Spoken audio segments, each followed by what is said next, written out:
Lucky রুবাস কুকিংয়ে আপনাদের সবাইকে স্বাগত জানাচ্ছি। তো আজকে আপনাদের সাথে আলু করলা ভাজি করব। আলু করলা ভাজি তো আমরা সবাই করতে পারি, তো আমি নিজেই আলু করলা ভাজি করতে পারতাম না। তো একটা সময় শুধু ভাবতাম কি তেল দিব, পেঁয়াজ দিব, মরিচ দিব, ভাজবো, তারপরে সবজিগুলো দিয়ে ভাজলেই হয়ে যাবে। কিন্তু আমি যখন আলু ভাজি করতাম তখন আলুগুলো কি করতো, দলা পেকে যেত, একটা ঝরঝরে একটা ভাব থাকবে, সেই ঝরঝরে ভাব থাকতো না। আর একটা হতো যে হয়তো আলু পেকে গেলেও করলাটা সেরকমভাবে পাকলো না বা নরম হলো না। তো এই সমস্ত সমস্যাগুলো আমি জীবনে অনেক ফেস করেছি।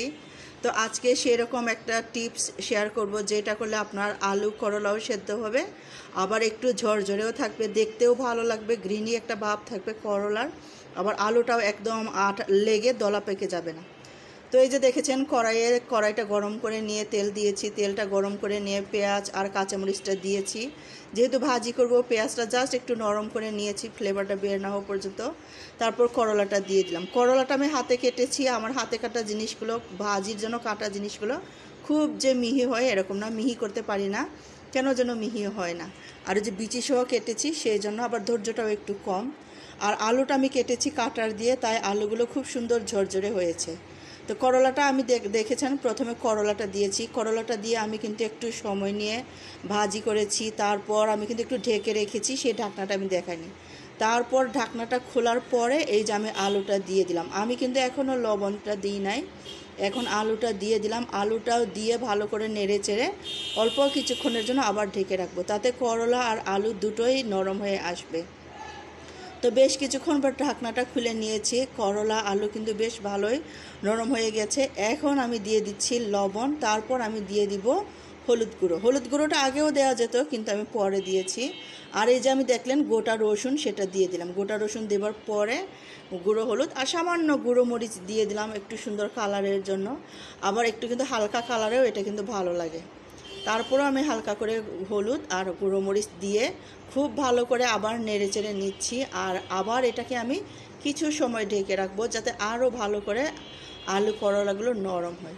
তো টিপস যেটা আপনাদের সাথে আমি শেয়ার করতে চাচ্ছি, আলু কিভাবে ঝরঝরে হবে, সেটা হলো লবণটা আপনাকে শেষের দিকে দিতে হবে। যখন আলুটা একদম সেদ্ধ হয়ে গেছে আর একটু লবণ দিলেই এটা মজে যাবে, তখন আপনাকে এটা দিতে হবে। তো হলুদটা আপনি আরও আগে দিতে পারতেন, আমি একটু পরে দিয়েছি। তো সমস্যা নেই, আমি কিছুক্ষণ ঢাকনা দিয়ে এটা রান্না করেছি। তো আমার করলা কিন্তু একদম নরম হয়ে গেছে, আলুটাও নরম হয়ে গেছে। ঢাকনা দিয়ে রেখেছিলাম, দেখছেন আমি কিভাবে কষ্ট করে নাড়াচাড়া করছি, কারণ নিচের দিকে একটু লেগে গিয়েছিল। তেলটা আমি অতটাও দিইনি, কিন্তু এটা কি হয়েছে, আলুটা যেমন ঝরঝরে হয়েছে, আলুটাও সেদ্ধ হয়েছে, আবার করলার যে একটা সবুজ সুন্দর ভাবটা থাকে, সেই সবুজ কালারটাও কিন্তু রয়ে গেছে। আমার ভাজিটা দেখতেও যেমন সুন্দর হয়েছে, আর এটা খেতেও অনেক মজা হয়েছে আর ঝরঝরে হয়েছে। তো আমার জন্য তো এইটুকুটাই পারফেক্ট, কারণ আমি একটা সময় ছিল এইটুকুও পারতাম না। আর আমার একটু আলু ভাজি কমই খাওয়া হতো এই সব কিছুর জন্য। এখন আলু কাটার আনার পর আলুটা কাটতে পারছি, কিন্তু সেই কাটার দিয়ে করলাটা কাটতে পারি না। সেই জন্য আমি করলাটা আগে দিয়েছি। আগে আমি আরও করলা একসাথে দিয়ে দিতাম, তাতে হতো কি আমার একদম দলা পেকে যেত। তো ফাইনালি এটা হয়ে গেছে, এটা নামিয়ে নিব। আমার সাথে থাকার জন্য, আমার রান্নার পুরো ভিডিও